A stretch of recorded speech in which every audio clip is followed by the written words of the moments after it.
Hamdolsun Allah'a zamanı qəhvəxanalığa çönüb. Bu nə də? Hansı bir qadını sevirsən, hansı qadın sevgi müsbət etsən, gedirsən görsən ha, ey bəcərdir ha, deyirsən ki, mən kişiyəm, səni sevirəm, səni istəyirəm, sənə görə gəlmişəm. Buradan deyir, gülürüz və deyir, hə, yaxşı, aşkım, bu tərəfə keçəndən sonra belə eləyir. Rəngin xoşuma gəlmədi, rojan xoşuma gəlmədi, nə bilim, o geyimin xoşuma gəlmədi, gələndə bir yana gərək qara şalvar, qara kofta, qara ayaqqabı giyinib gələrdin.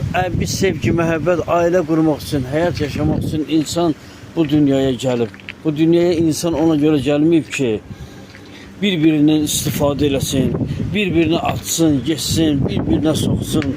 Bunu bir dənə yadda saxlayın ki, həyatda bir insan bir-biri ilə, ancaq bir-birinə məxsusdur.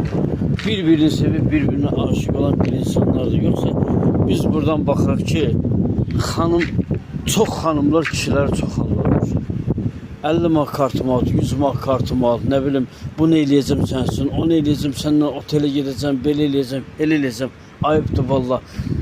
Xanımların ayağının altında cənnət var, nə bilim, o cənnətə qurban olum. Amma belə xanımlar şeytana oyub, çox alçaqlıq eləyirlər.